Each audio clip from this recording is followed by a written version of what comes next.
ADN Podcast. Voces con contenido. Aquí comienza Tecnociencia, el podcast con Andrea Obaid. Una presentación de Sodimac, más socios que nunca. Entel Empresas, a tu partner tecnológico, elígelo bien. Y Arauco, renovables para una vida mejor.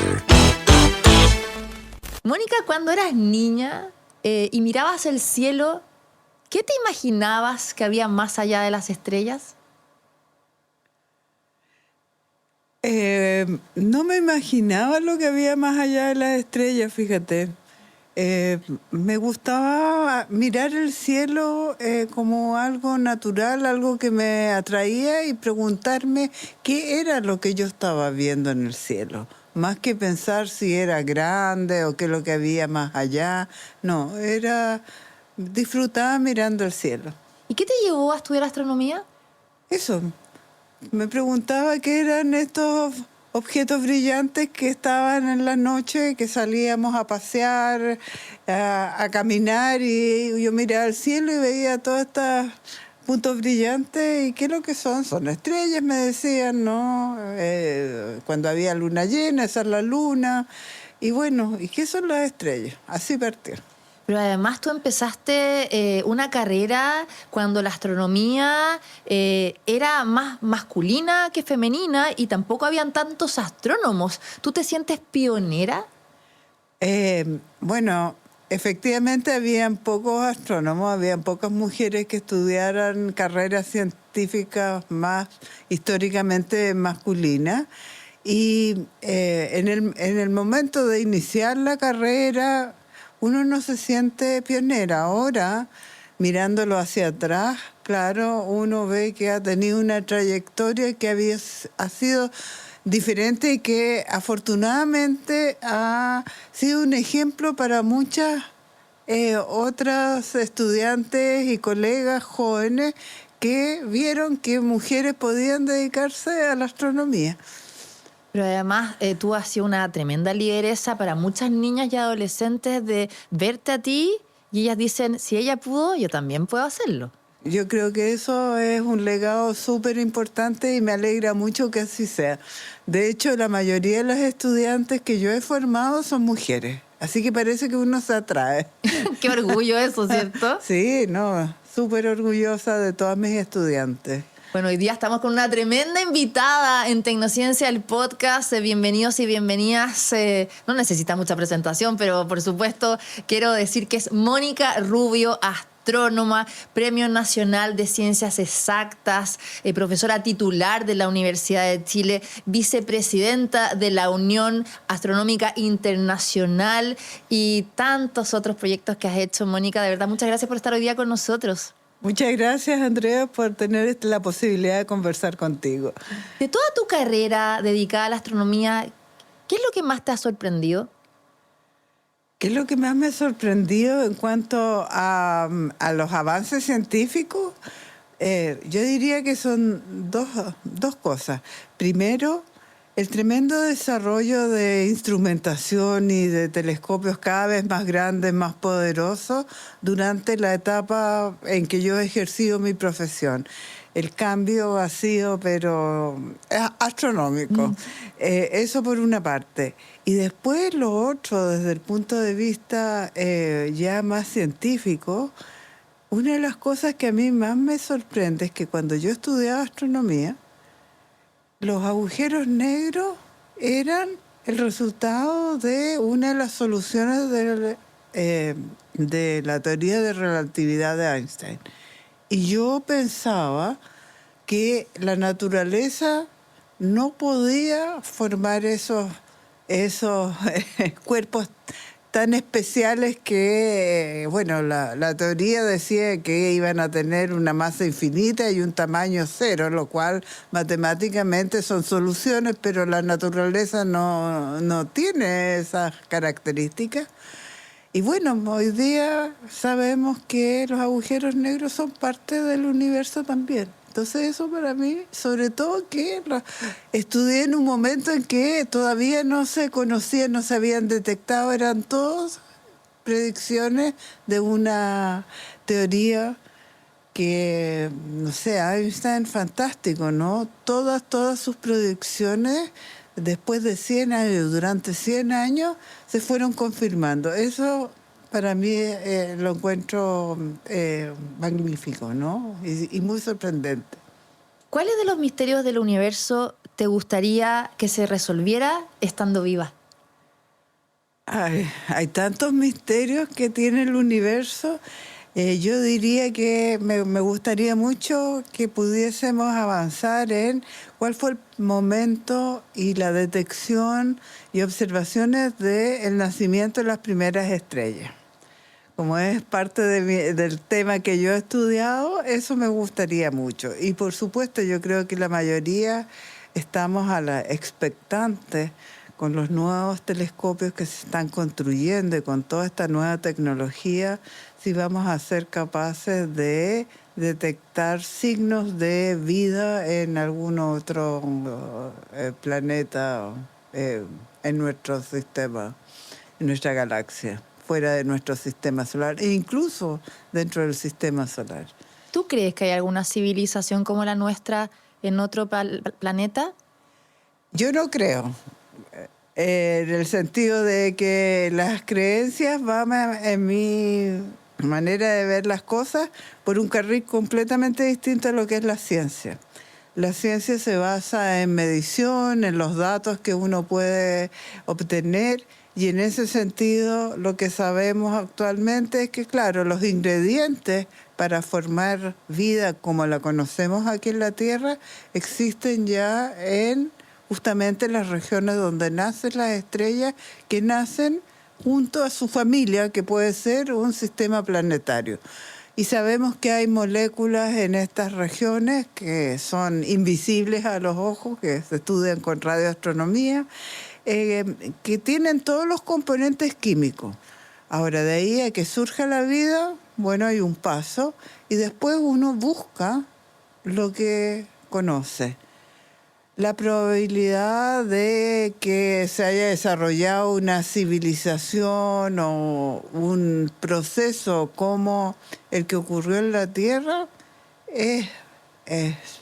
puede que se dé, no es distinta de cero, tampoco es uno, pero si eso fuera así, las distancias que hay entre en el universo y en nuestro sistema, en nuestra galaxia, lo hace muy difícil que pueda haber una comunicación o una visita de una civilización que hizo lo mismo que tuvo una evolución parecida a la que nosotros tuvimos.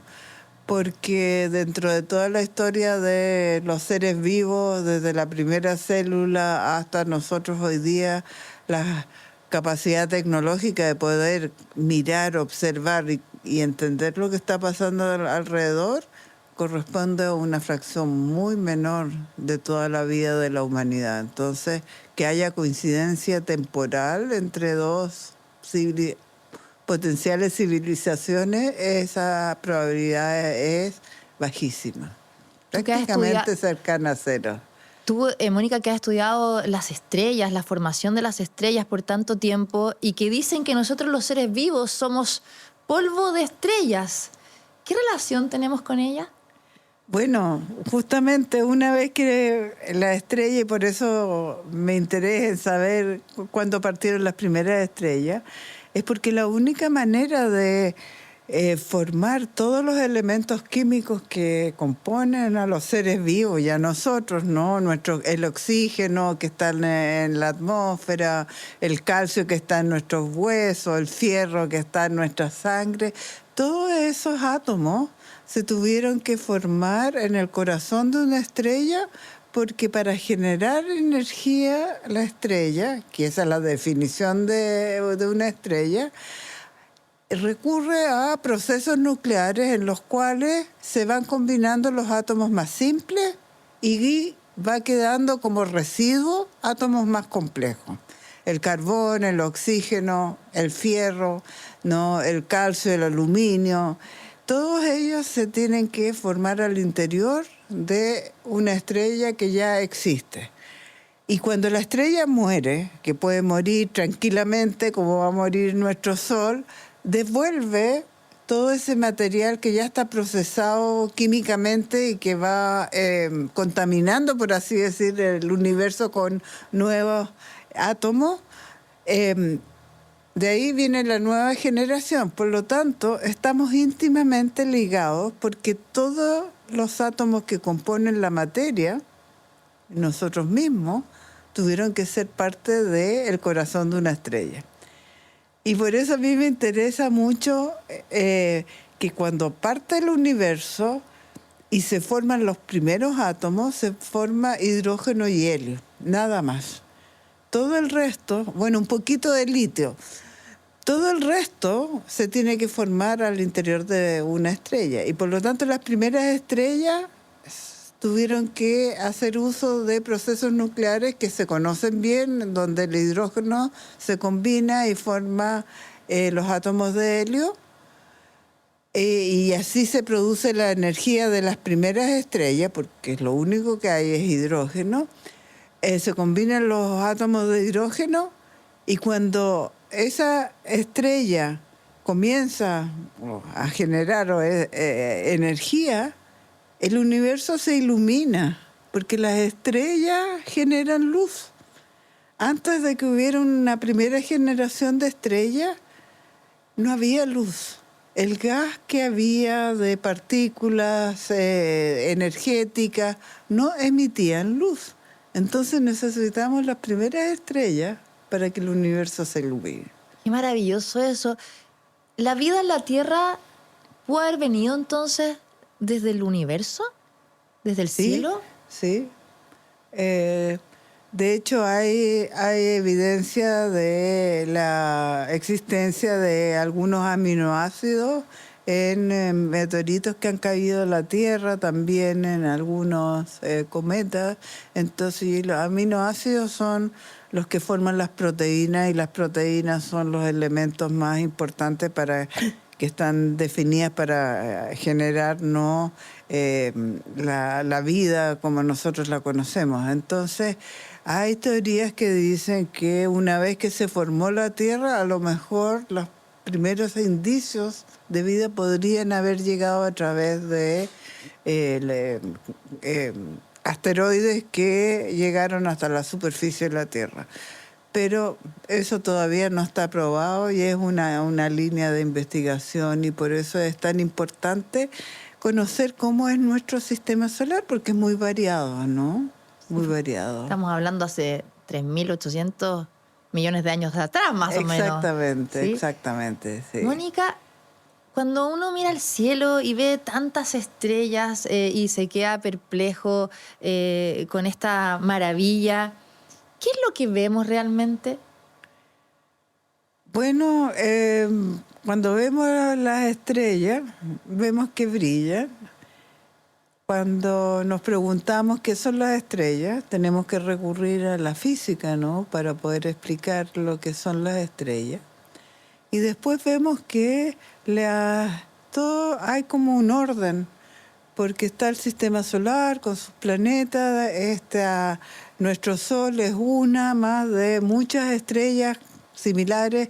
Hay estrellas que son de mucho mayor cantidad de material que el Sol, otras que tienen menor cantidad de material que el Sol, de masa, y todas ellas conviven en una estructura que llamamos galaxia, que no solamente tiene estrellas, porque si nosotros miramos, sobre todo en el norte de Chile, que el cielo es maravilloso, podemos ver que en nuestra galaxia hay muchas zonas que no tienen estrellas, que son oscuras.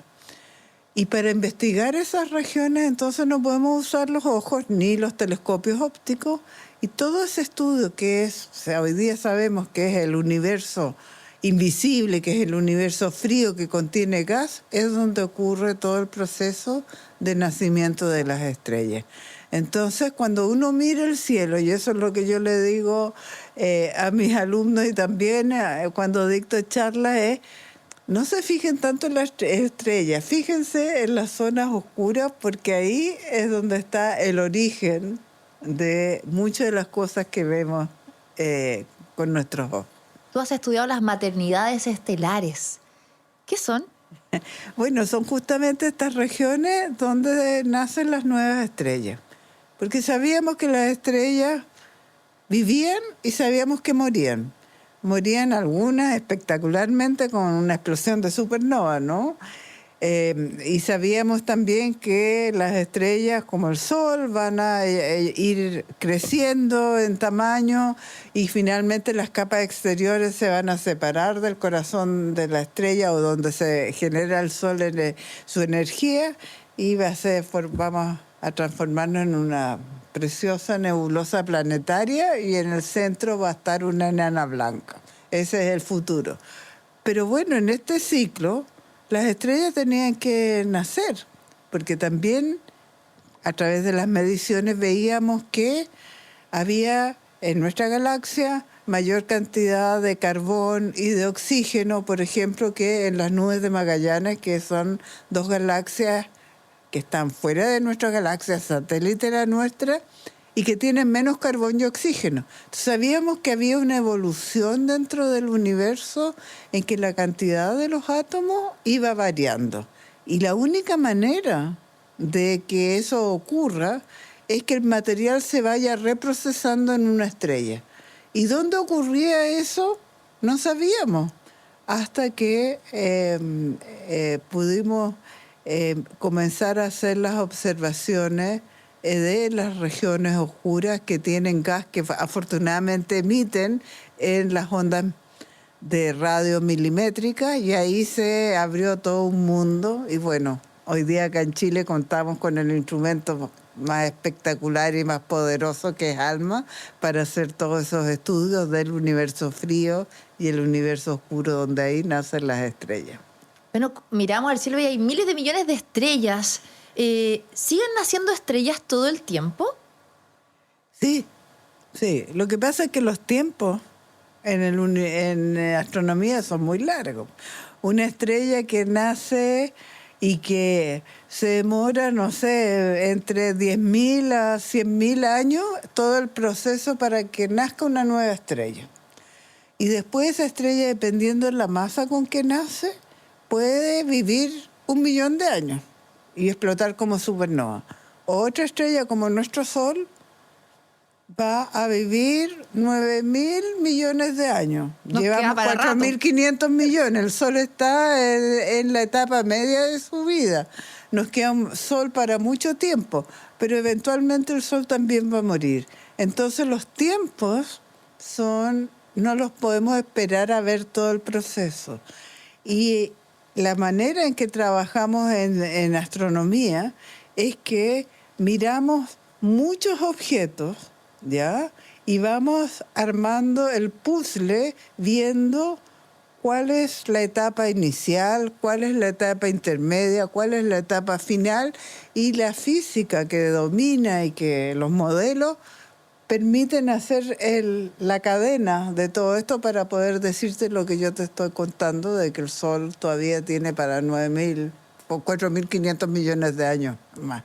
Entonces, es como si alguien nos mirara desde afuera, tomara fotos, ¿no?, de todas las personas, de todos los individuos en la Tierra, y ve que hay guaguitas, ve que hay niños que de distintas alturas, después ve que hay señoras que van envejeciendo, ¿no?, que tienen otras características, y de esa imagen que van estudiando concluyen a través de cuál sería el proceso de que se trata de un humano que nació hasta un humano que está viejito y que finalmente va a morir.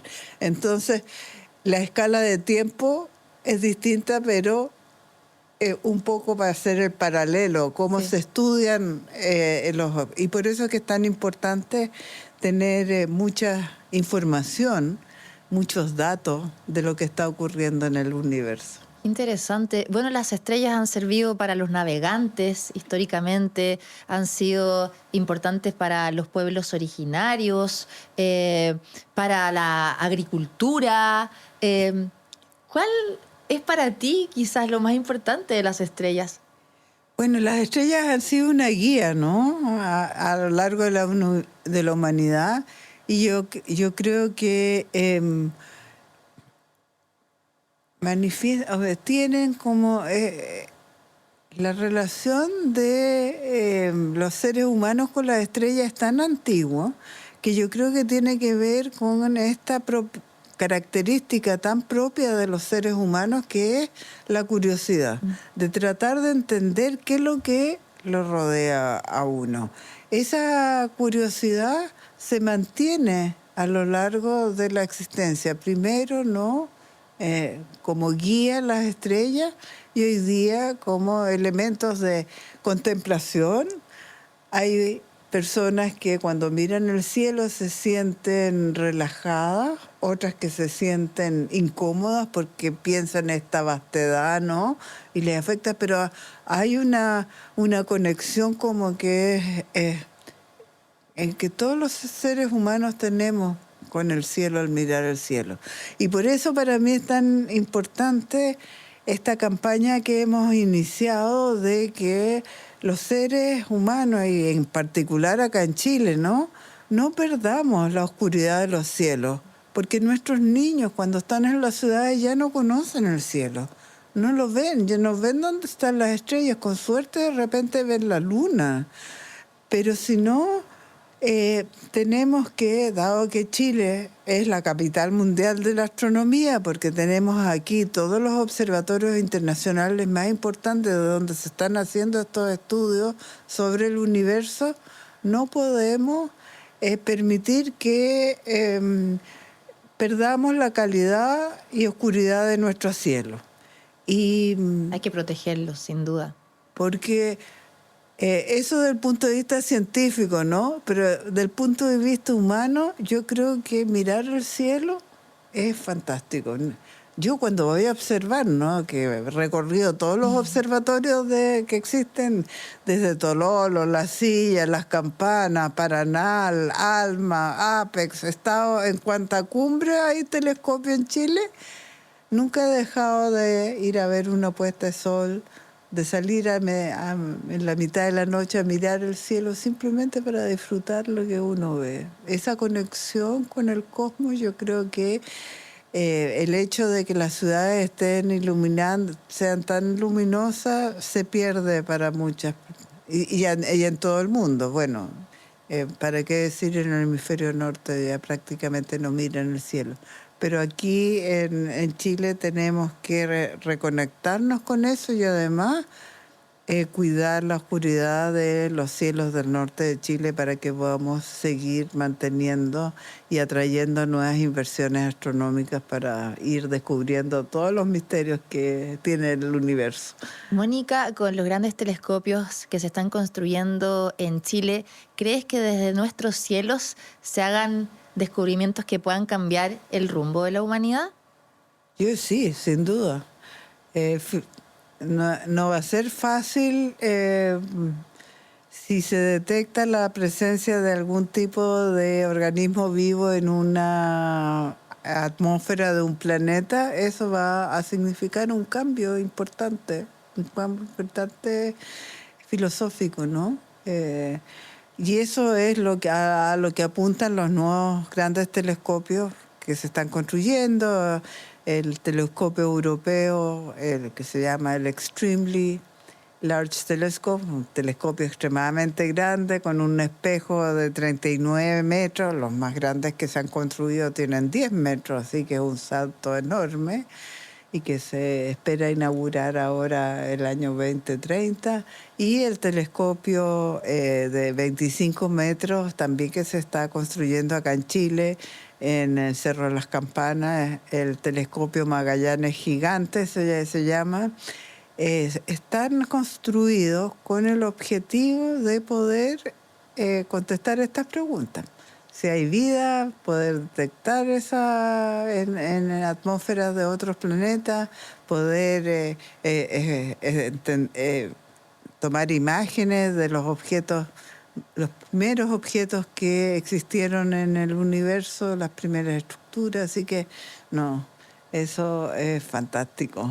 Mónica, tú fuiste muy importante en los años 80 y 90 para que se internacionalizara la astronomía de Chile, ¿no? No solamente en Santiago, sino que llegara a construirse observatorios en regiones y también se lograra que los astrónomos chilenos tuvieran el 10% de la observación. ¿Me puedes contar alguna anécdota histórica de esas décadas, 80 y 90, que te tocó vivir para lograr todo esto? Bueno, la verdad es que todo partió porque los observatorios que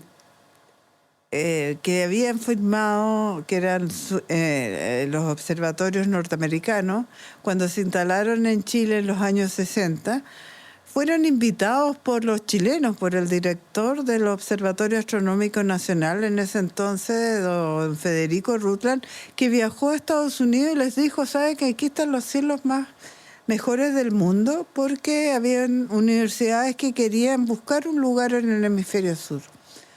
Entonces la relación académica entre universidades partió desde un comienzo. De hecho, ellos llegaron acá y pusieron don Federico puso a disposición de todo el personal del observatorio para ir a hacer las mediciones en la cuarta región, y así se descubrió Cerro Tololo. Entonces hubo una relación muy cercana y desde un comienzo esta colaboración incluyó que una vez que se construyeran los telescopios, los astrónomos chilenos iban a tener acceso para utilizar esos instrumentos en una cifra del 10%. Paralelamente, en el mismo tiempo, Europa quería instalarse con un observatorio también en el mejor lugar del mundo y había constituido una organización internacional de 7 países para construir también telescopios en el hemisferio sur, porque toda la astronomía hasta antes se había desarrollado fundamentalmente en el norte. Y ellos hicieron un convenio internacional, un tratado internacional con Chile, y ese tratado internacional no contemplaba el 10% del tiempo de telescopio. Y en los años 80, a fines de los 80, 90, se abrió una ventana, porque ese tratado decía que era para que el Observatorio Europeo Austral operara y construyera un observatorio en Chile, que es el Observatorio de la Silla. Y cuando ellos iniciaron el trabajo para poder construir telescopios más grandes y más poderosos, encontraron que en el norte, cerca de Antofagasta, al sur de Antofagasta, las condiciones en esa zona eran superiores a la Silla y por lo tanto decidieron instalar el próximo gran telescopio, el Paranal, y eso abrió la posibilidad de modificar el tratado internacional porque había que incluir un segundo observatorio. Y ahí los astrónomos entonces nos dedicamos, junto con María Teresa Ruiz, a lograr que el 10% del tiempo de observación en esta modificación del Tratado Internacional concluyera. Y por supuesto hubo muchas anécdotas, fue un proceso largo porque tuvimos que hacer muchas reuniones con el Parlamento, con las autoridades de ese momento, pero yo diría que una de las anécdotas, o no sé si anécdotas, pero las situaciones más que uno mirando hacia atrás, importantes, que uno no esperaba, fue que yo asistí a una de las reuniones que hace la Unión Astronómica Internacional, las asambleas generales, esta que vamos a tener ahora el 2030, después acá en Chile, que fue en La Haya. Y estaba yo allá y nos encontramos entonces con el director de la ESO, del Observatorio Europeo Austral, que era Ricardo Giaconi en ese momento, que es un astrónomo muy prestigiado, italiano, que recibió el premio Nobel también. En una escalera, me acuerdo, así muy bonita, así como donde estaba ocurriendo, no sé si era una la recepción de bienvenida o un cóctel o algo así, una escalera como central y después que se abría hacia dos lugares, había un descanso.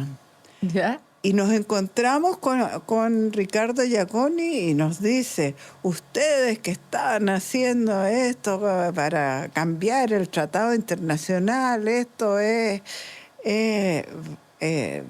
¿por qué decir? Bueno, y empezó un grupo de otros astrónomos a acercarnos, ¿no? Porque él como era italiano, era bien expresivo.